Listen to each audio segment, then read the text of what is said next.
Merhaba, Papatyanın Örgü Dünyası YouTube kanalıma hoş geldiniz. Bugün sizlerle birlikte bu gördüğünüz boncuklu muhteşem cüzdanı çalışacağız. Yapımı gerçekten çok kolay, çabuk ilerleyen bir model. Birazdan sizler de göreceksiniz. Şöyle boncuk detaylı, hemen içini göstermek istiyorum.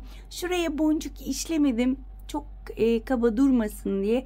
Sadece şu arka yüzüyle ön yüzüne boncuk işledim, daha doğrusu ördüm. Hemen şöyle içinde göstermek istiyorum. Bir cüzdana göre gayet geniş arkadaşlar. Hemen ipimden bahsetmek istiyorum. Arkadaşlar ben çile halinde kullanıyorum, biliyorsunuz ki kağıt ip kullandım. Şöyle bej rengi zannedersem, çok renkleri de ayırt edemiyorum ama bej rengi arkadaşlar. Ve kullandığım tığ numarası 3 milimlik tığ arkadaşlar. Biliyorsunuz ki daha önce şu çantayı, şu güzel çantayı çalışmıştık. Şöyle biraz uzaklaştırayım kamerayı. Evet, şöyle biraz uzaklaştırdım. Yine sizlere göstermek istedim onu. Gerçekten sizler de çok beğendiniz. Ben de çok mutlu oldum. Dedim ki böyle güzel bir çantanın yanında şöyle güzel bir cüzdan da olmasın mı? Takım halinde kullanılsın dedim. Ve sizlere çok güzel bir video hazırladım. Hemen bunun ölçülerini de vermek istiyorum. Şöyle cüzdanımın eni 14 santim. Ve hemen boyunun ölçüsünü vermek istiyorum. Şöyle 10 santim arkadaşlar. Ama videonun içerisinde göreceksiniz ki daha büyük yapabilirsiniz, daha küçük yapabilirsiniz. Tamamen bu modelin üzerinde istediğiniz gibi oynayabilirsiniz arkadaşlar. Şu anda neden bahsedebilirim diye düşünüyorum. Bir şey unutmak istemiyorum çünkü. Şöyle boncuklar kullandım. Tuhafiyeden aldığım normal ahşap boncuk kullandım arkadaşlar. Boncuk ne kadar gitti derseniz şöyle paketler halinde alıyorum. Yarım paket yeterli oluyor arkadaşlar. Eğer sizler de yapmak isterseniz. Evet, isterseniz hemen bu güzelliğin yapımına geçelim. Geçmeden önce minik hatırlatmamı yapmak istiyorum. Biliyorsunuz ki kanalım tamamen ücretsiz. Kanalıma tamamen ücretsiz abone olup bildirimleri açıp bir de bu videoyu beğenirseniz hem bana destek olmuş olursunuz hem de bu güzel modelin birçok kişiye ulaşmasını sağlamış olursunuz diyorum ve hemen bu güzelliğin yapımına geçiyorum. Evet, öncelikle zincirle başlıyorum. İpime bir düğüm atıyorum. Ve bu cüzdanı istediğiniz boyutlarda yapabilirsiniz. 4 ve katları zincir çekiyorum. 3 ve 4. 1, 2, 3, 4. İstediğiniz uzunlukta yapabilirsiniz. Ben 24 zincir çekeceğim. En sonuncuyu 3 çekiyoruz. Yani 4 ve katları artı 3. Bunu unutmayalım. Ne kadar isterseniz o kadar uzunlukta yapabilirsiniz. Ama 4 ve katları artı 3 olarak devam edeceğiz. Ben şimdi 24 tane zincir çekip geliyorum. Evet, 24 tane zincirimi çektim. 4 ve katları şeklinde. Artı 3 zincirimi çekiyorum. Ve ben enimi tamamlıyorum. Benim için bu kadar en yeterli olacak. Az önce dediğim gibi bunu daha küçük, büyük yapabilirsiniz. Şimdi artı bir zincir çekiyorum. Yukarı çıkabilmem için. Bir zincir çektim. Ve hemen yanındaki, yani önümdeki zincirin arkasını çeviriyorum. Tığın başını doluyorum. Ve şurada gördüğünüz ilmeğe batıyorum. Ve tekli trabzanlar yapıyorum. 3 ilmeği aynı anda kapattım. Tığın başını doladım. Bakın şurası zincirimin önü, arkasını çeviriyorum.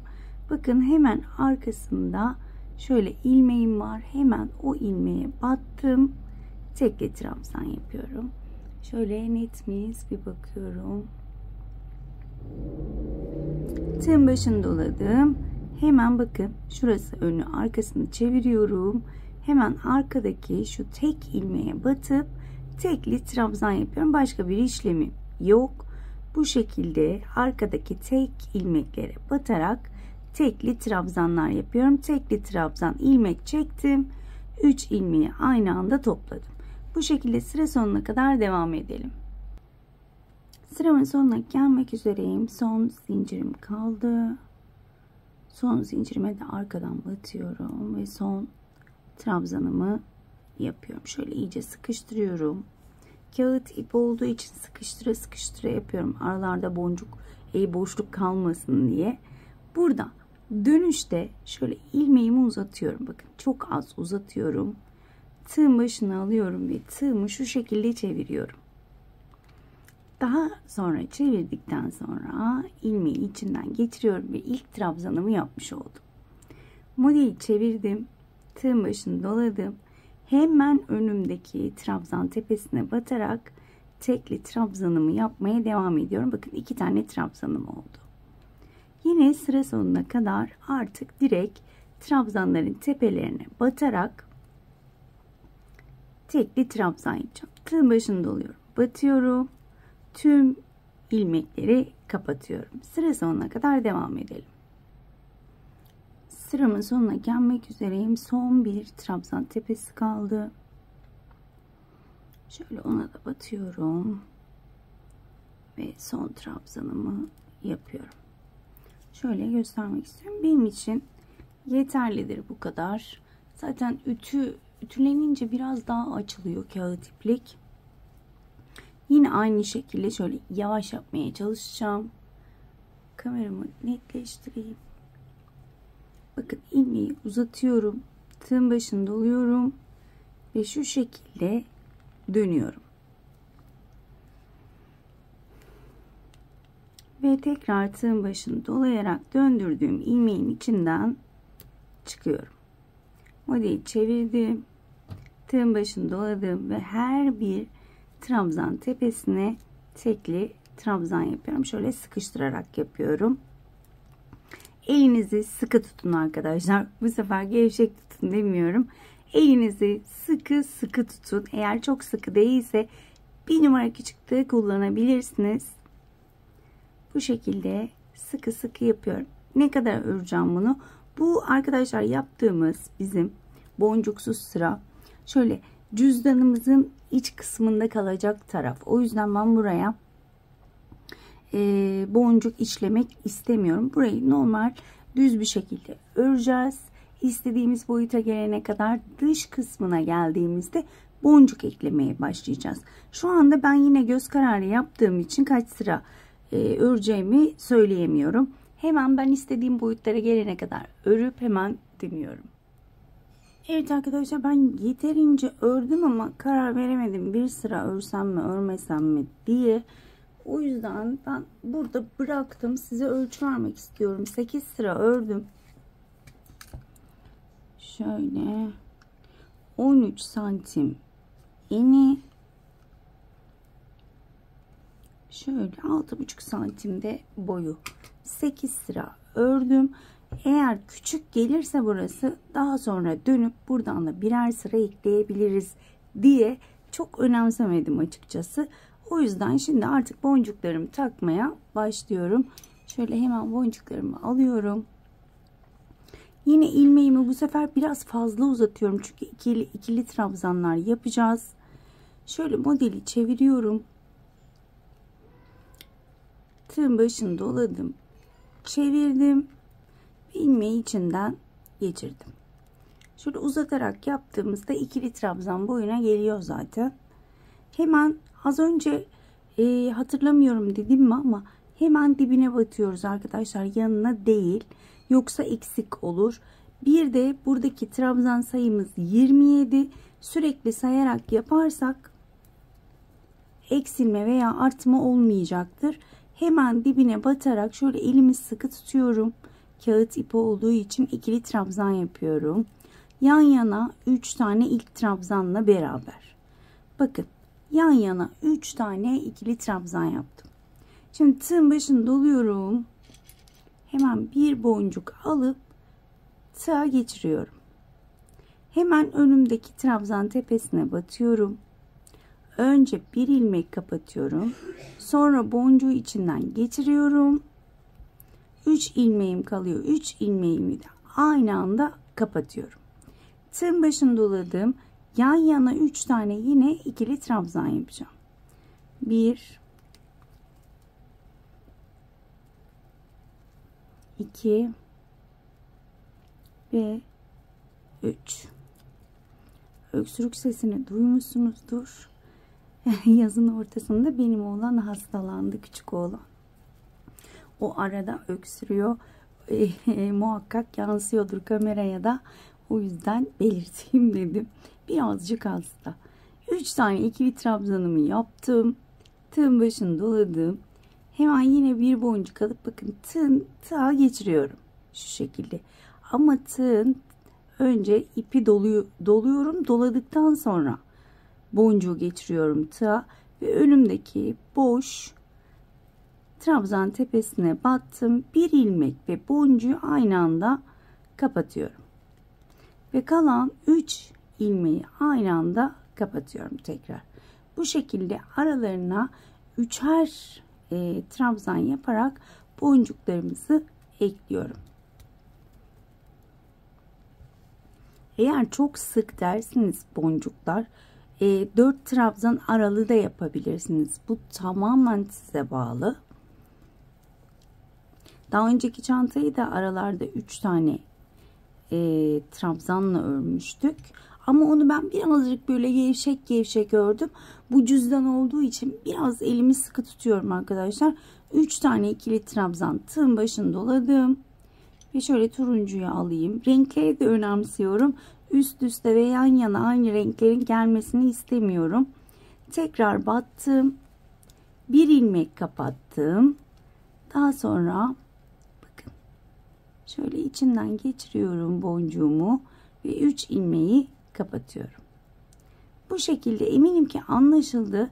Sıra sonuna kadar bu şekilde boncuklarımı takmaya devam ediyorum. 3 tane ikili trabzan, bir boncuk, 3 tane ikili trabzan, bir boncuk şeklinde sıra sonuna kadar devam edelim. Evet. Son boncuğu taktım ve bakın son 3 tane trabzanım kaldı. Son 3 trabzanı da ikili trabzanı şöyle sıkıştırarak yapıyorum. Şimdi artık bu sırada bir sıra tekli trabzan boncuk takmadan, bir sırada boncuk takarak ikili trabzan yapacağız. Hemen burada ilmeğimi uzatıyorum. Modeli çevirdim. Tığın başını doladım. Şu şekilde çeviriyorum. İlmeği içinden geçirmeye çalışıyorum. Evet. Şöyle yeniden yapacağım. İlmek ayrıldı. Tığım da bayağı eskidi herhalde. Ucu uzuyor. Evet, böyle çevirdim. Uzattım. Tığın başını çeviriyorum. Ve içinden ilmeği geçirdim. Şimdi tığın başını doladım. Hemen dibine batıyorum. Ve bu sırayı tekli trabzan olarak devam ediyorum. Yine sayalım. Yine 27 tane tekli trabzanım olacak arkadaşlar. Bu sırayı tekli trabzan olarak bitireceğiz. Bir üst sırayı yine ikili trabzanlar yaparak bakın şöyle tek tek batıyorum. Yani şu boncuk geçirdiğimiz yerlere de tek tek batıyorum. Bakın boncuk tepelerine de batıyorum. Yine saydığımda 27 tane tekli trabzanım olması gerekiyor. Bu şekilde tek tek sıra sonuna kadar örüp hemen dönüyorum. Evet. Sıramın sonuna geldim. İlmeğimi uzatıyorum. Modeli çevirdim. Tığın başını doladım. Şöyle iyice uzatıyorum. Tığın başını doladım. Bir kez çeviriyorum. İlmeği içinden geçirdim. Hemen dibine batıyorum. 2 tane trabzanım oluyor. Hemen yanındakine batıyorum. 3 tane ikili trabzanım oluyor. Şöyle göstermek istiyorum. Bakın hemen boncuğun tam tepe noktasına geliyorum. Şöyle biraz da sıkıştırıyorum. Tığın başını doladım. Hemen bir boncuğumu alıyorum. Tığın içinden geçirdim. Önümdeki boş trabzan tepesine battım. Az önce gösterdiğim gibi boncuklarımı takmaya başlıyorum. Artık sıralarımız bu şekilde ilerliyor. 3 tane ikili trabzanım yapıyorum. Bu modelde eli sıkı olanlar yaşadı. Ben bayağı sıkmak zorunda kalıyorum. Çünkü düzgün olsun ve boşluk olmasın diye. İpim de ince arkadaşlar. İpiniz ince değilse bu kadar sıkmanıza gerek yok. Ama bilmiyorum, kağıt ip ve çile halinde aldım ama inanılmaz ince. Şöyle tığ başını doladım. Şöyle kırmızı alalım bu sefer. Batıyorum. Bu kadar kolay arkadaşlar. Gördüğünüz gibi tam boncukların tepe kısımlarına geliyor. Şu şekilde.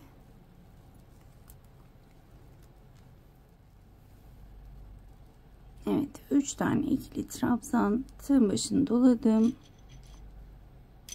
Ve şöyle renk seçiyorum. Yine mor alayım. Çok fazla renk seçeneği yok. Şöyle son kez gösteriyorum. Tığ başını doladım. Boncuğu tığdan geçirdim ve önümdeki trabzan tepesine batıyorum. Ve önce ilmeği, daha sonra boncuğu içinden geçiriyorum. Daha sonra 3 ilmeği aynı anda kapatıyorum.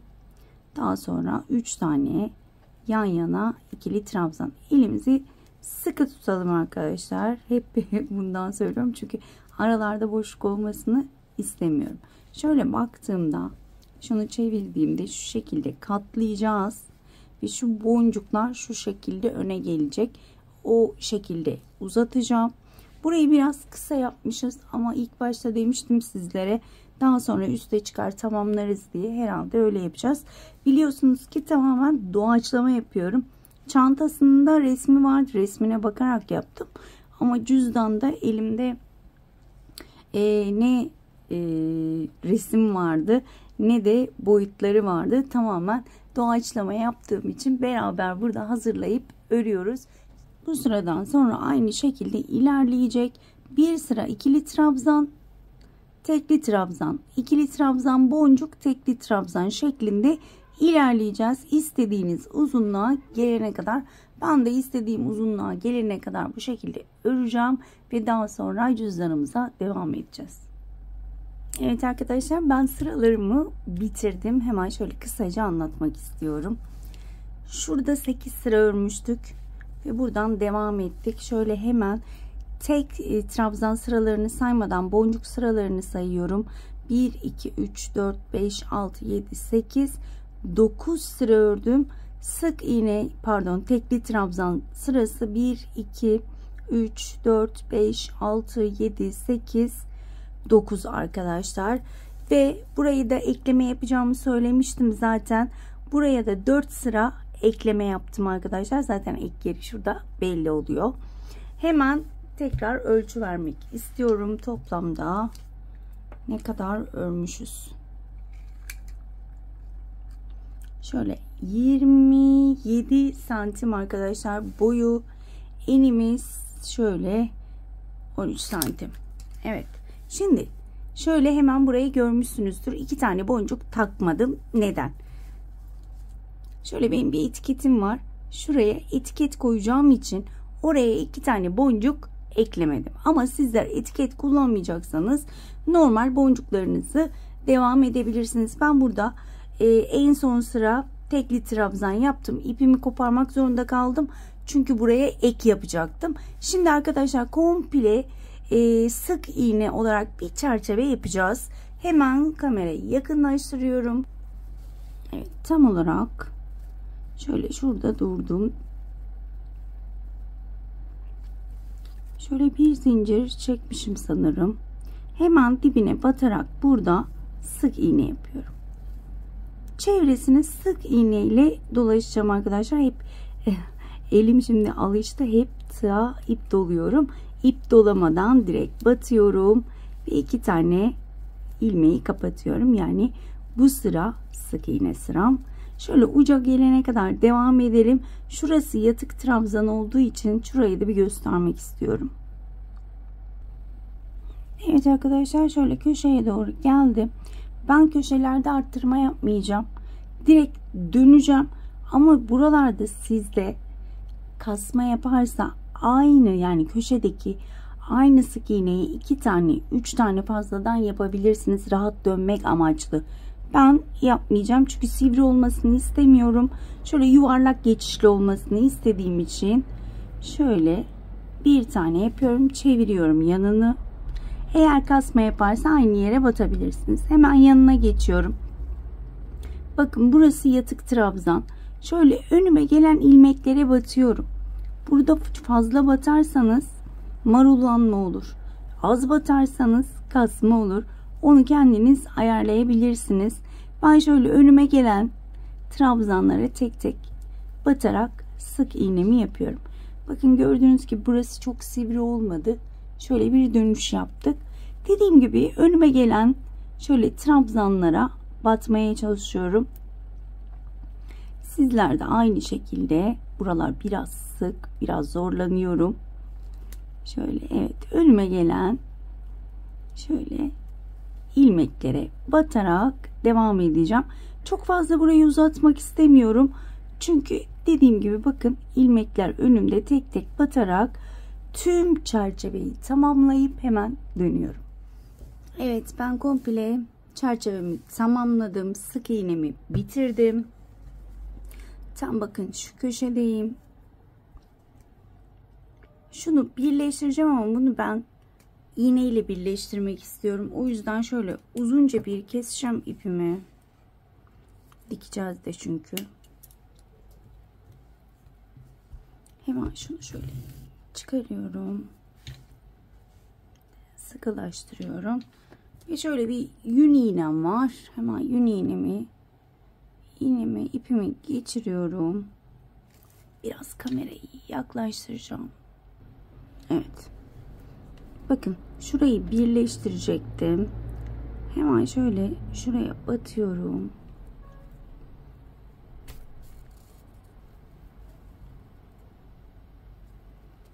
Şöyle daha düzgün bir geçiş sağlamış oluyoruz.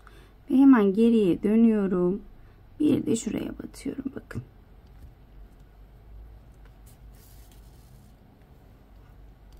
Evet.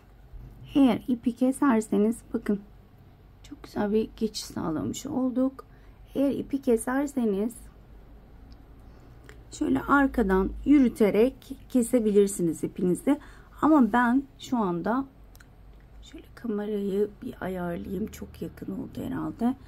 Şimdi bakın şu iç tarafa gelecek ve bunu şöyle yanlardan dikeceğiz. Burası da bizim kapağımız. Şu şekilde olacak. Çok güzel olmadı mı? Bakar mısınız? Evet. Şu şekilde ayarlayacağım. Şöyle bakıyorum. Tam zaten boncuklar var. Nereye tam olarak dikeceğimizi şöyle ben yeniden bakayım, yanlış olmasın. Bence evet, iyi ya. Şöyle tam bakın. Şöyle 1, 2, 3, 4, 5. boncukların tam dibine şöyle ayraçlarım var. Ayraçlarla tutturacağım ki kayma yaşamayalım. Aslında burayı tutturmaya gerek yok ama yine de siz tam böyle anlayın diye şöyle ayraçlarla tutturacağım. Şu ayracım da kırılmış. Bu ara bir terslikler beni kovalıyor ama hayır olsun. Evet. Bakın. Tam 5. boncukların şöyle dibindeyim. Şimdi artık bu şekilde dikeceğim. Dediğim gibi bunu takmama gerek yok. Hemen bunu çıkarıyorum. Zaten iğnem takılı. Şöyle hemen tam karşısından geçiriyorum. Şöyle öncelikle bir sabitliyorum. Şu şekilde.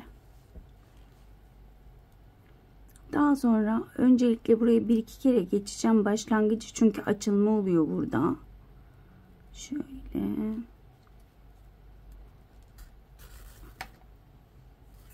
Evet. Şöyle bir kez daha geçeceğim. Açılma olmaması için. Daha sonra aşağıya kadar dikeceğim. Bakın.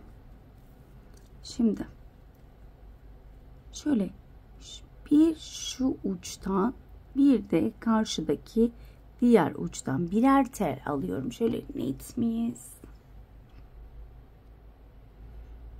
Bakın birer tel alıyorum ve dikiyorum. Bu şekilde dikişimiz de çok kolay.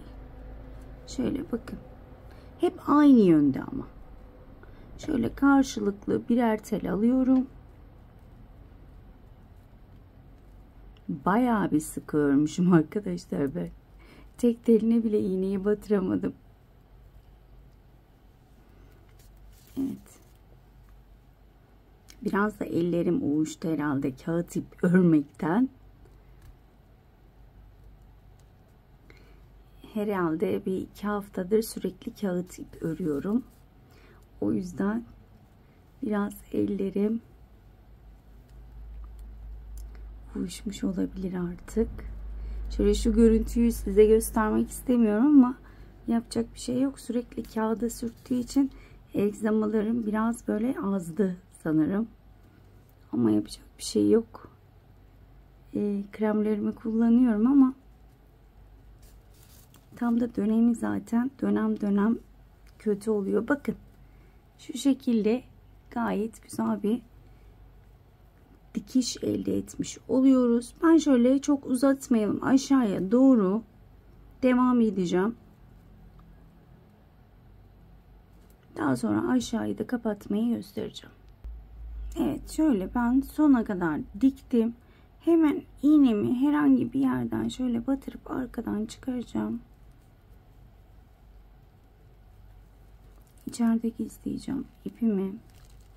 O kadar sıkı örmüşüm ki gerçekten iğnem bile geçmiyor.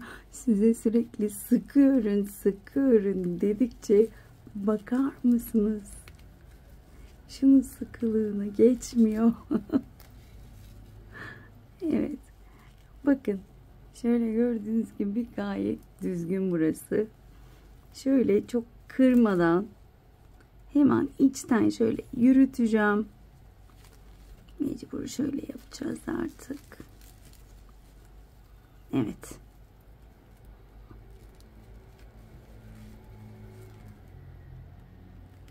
Şöyle iğnemin yettiği yere kadar şöyle yürüteceğim. İçten de bir düğüm atmayı düşünüyorum.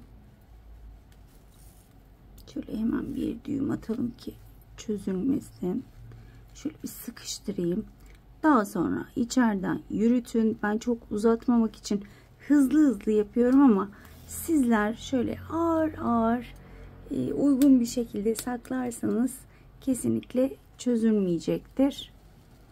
Şöyle tersine düzgünce çevireyim. Gördüğünüz gibi gayet şık oldu. Ben beğendim. Şimdi diğer tarafı da aynı şekilde dikip hemen dönüyorum. Evet arkadaşlar, ben dikişimi bitirdim. Şöyle göstermek istiyorum. Gayet şık ve güzel oldu. Hemen şöyle aparatlarımı göstermek istiyorum. Şöyle minik bir çıt çıt buldum. Önceden büyük kullanıyordum ama şuna şöyle minicik bir çıt çıt kullanmayı düşünüyorum. Zaten cüzdanımız küçük. Buna da şöyle minik bir çıt çıt dikeceğim. Şu şekilde ve az önce gösterdiğim şu etiketimi şuraya dikeceğim. Ben bunları dikip hemen dönüyorum. Evet arkadaşlar, ben etiketimi ve çıt çıtımı diktim. Şöyle hemen göstermek istiyorum. Gerçekten çok güzel oldu. Umarım beğenmişsinizdir. Umarım ayrıntılı bir şekilde anlatabilmişimdir. Şöyle içine mezurumu da koymuştum. Onu çıkarayım. Şöyle içini tekrar göstermek istiyorum. Gerçekten çok içime sinen modellerden biri oldu arkadaşlar. Dediğim gibi umarım sizler de beğenir, severek örersiniz. Bir dahaki modellerde görüşmek dileğiyle. Kendinize çok iyi bakın. Hoşça kalın.